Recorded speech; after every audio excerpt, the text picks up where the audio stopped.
The last thing Mary saw was the glint of a kitchen knife and the manic, emerald-eyed stare of her sister, Heather. She died hearing her father's measured footsteps in the hallway, steps that never sped up to save her. In her first life, Mary was a genetic mistake, a genius who hid her PhD and her art to beg for scraps of affection. Then, the cold grey vanished.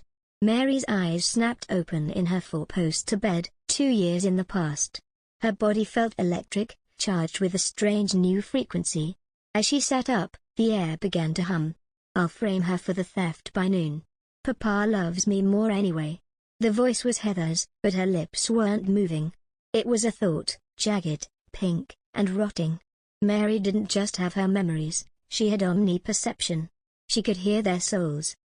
Mary descended the marble staircase, her boots clicking rhythmically. She wore a black pleated skirt and a blood-red ribbon tie, the uniform of a girl ready for war. At the dining table sat Mark, the muscular patriarch, and Savannah, the marble-cold mother. Heather sat at the head in bubble-gum pink silk. "Mary, darling," Heather chirped. "You're late. Your aggressive style ruins the family aesthetic." Mary pulled out a chair, the screech making Mark flinch. She tuned into his mind. "I should have left her in that slum hospital," Mark's thoughts growled. "Heather is my true blood by Elena. Mary is just a liability." Mary hid a cold smile. She wasn't just unwanted, she had been traded at birth for the child of a mistress, brought back only for corporate optics. "The aesthetic is a lie, Heather," Mary said, her blue eyes icy. "I'd rather be a dark blot on a white canvas than the fake masterpiece." Over the next year, the week Mary vanished. She became Noir, the shadow artist whose paintings funded a secret empire. When Mark collapsed in a board meeting, Mary didn't wait for help. She performed a manual carotid massage, using a vasodilator she had patented. "Live, father," she whispered as his eyes snapped open. "I haven't finished taking your world yet." The spring gala arrived, a sea of ivory silk. Mary leaned against a pillar in a black tuxedo jacket and a red silk cravat. Her mind caught a spike of adrenaline. Target confirmed. Make it look like a robbery, an assassin thought. 3 men in waiter uniforms closed in. The lead lunged with a blade. In her past life, Mary would have screamed. Now, she moved like liquid. With a select pivot, she spun behind him, snapping his wrist with a sickening crack. She used his momentum to send him crashing into a pyramid of crystal. The second man swung a pipe. Mary dropped into a low sweep, rising with a snap kick to his jaw. The third hesitated. "You're late," Mary whispered. She bridged the gap, twisted his arm, and projected a thought, "Tell Heather her deposit was declined." She shoved him into the fountain. The music stopped. The elite stood frozen. Mary straightened her cravat. "Security is lax, father. Hire someone who can actually fight." Heather stepped forward, trembling. "You're a freak, Mary. Papa, tell them she's unstable." Mark stepped up, chest heaving. "Mary, enough. We took you in." Mary tilted her head. "You mean you reclaimed the asset when your mistress's child failed the board's scrutiny?" The room went silent. Savannah's head snapped toward Mark. "She can't know about Elena," Mark's mind roared. "She can't know I swapped them. Dash. I know it all, Mark." Mary's voice was amplified by the gala speakers. "I know Heather is your daughter by Elena. I know you paid to swap us. And I know Heather held the knife that killed me.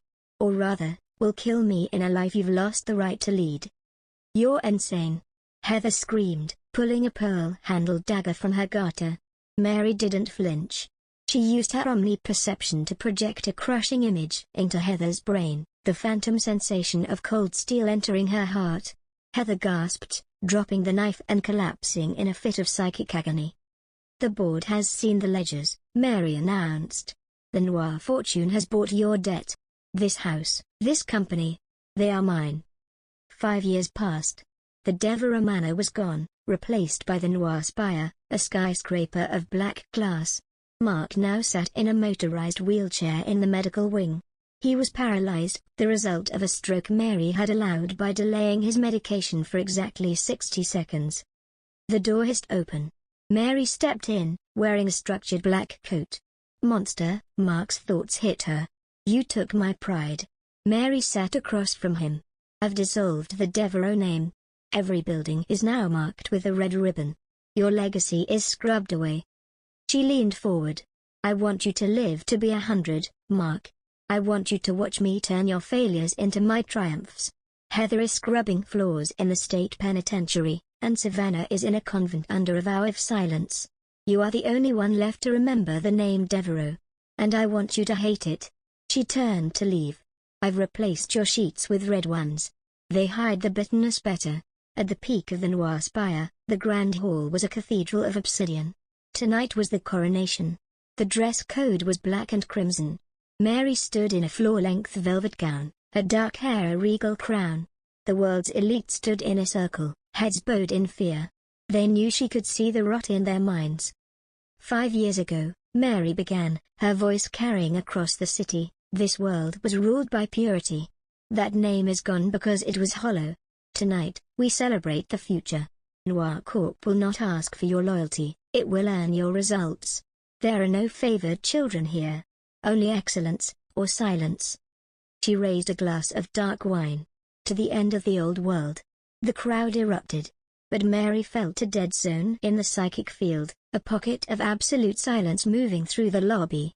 It wasn't a void, but a master of focus. Julian, she whispered to her COO. He's in the elevator. Let him up. The doors slid open. A man in a grey hoodie stepped out. His eyes were translucent grey. He didn't look at the art, he looked at Mary. You're broadcasting at $440 /text hertz dollar, he said, his voice a perfect melody. A bit loud, isn't it? Mary felt a thrill. He could read her output. And you, she countered, are a perfect vacuum. Who sent you? The man smiled. I'm a warning, Mary. You've turned yourself into a beacon. There are others like us. Some want to follow the Empress. Others find your ribbon a bit too bright. He placed a small, humming obsidian shard on her desk. This is a key to a frequency where Mark's sins don't matter. If you're bored with being a god, come to the old docks at midnight. He left, his silence swallowing the room. Mary picked up the shard. It was cold and heavy. The Empress realized her revenge was a small thing compared to the world unfolding before her. The old docks were shrouded in a thick, salty mist. Mary arrived alone, her black trench coat billowing. She held the obsidian shard, which pulsed in sync with her heartbeat. The man in the grey hoodie, Elias, stood by the edge of a rusted pier. You came, he said, not turning around. Most people with your power are too afraid to leave their fortress. I died once, Elias. Fear is a luxury I can no longer afford. Mary stepped closer, her omniperception reaching out. Around them, 4 other silhouettes emerged from the fog. One was a young girl who vibrated with kinetic energy, another was an old man whose mind felt like a library of ancient stone. We are the anomalies, Elias explained. The world thinks we are myths, but we are the next evolutionary step. Your Noir Corp is a magnificent cage, Mary. But it's still a cage built on the bones of your father's ghost. Mary looked at the others. For the first time in 2 lives, she didn't feel like a freak or a monster. She felt like a peer. What do you want from me? We don't want your money, the young girl said, her voice crackling like electricity. We want your frequency. Together, we can overwrite the systemic rot of this entire world, not just one family. We can turn the static into a symphony. Mary looked back at the glowing Noir spire in the distance. It was the monument to her trauma, a black needless spite. She realized that holding onto the spire was just another way of holding on to Mark and Heather. To truly be the reborn, she had to let the fire of her revenge burn out and become the light of something new. The spire will run itself, Mary said, her blue eyes glowing with a calm, terrifying intensity. She dropped the obsidian shard into the dark water. Show me the rest of the world. 1 year later. Noir Corp remains the most powerful entity on the planet, managed by Julian Vane and Dr. Thorne. It is a machine of efficiency, but its throne is empty. The Empress is a legend, a shadow that people claim to see in the flicker of a screen or the hum of a high-tension wire. In a small village halfway across the world, a woman with ink-black hair sits in a town square, painting.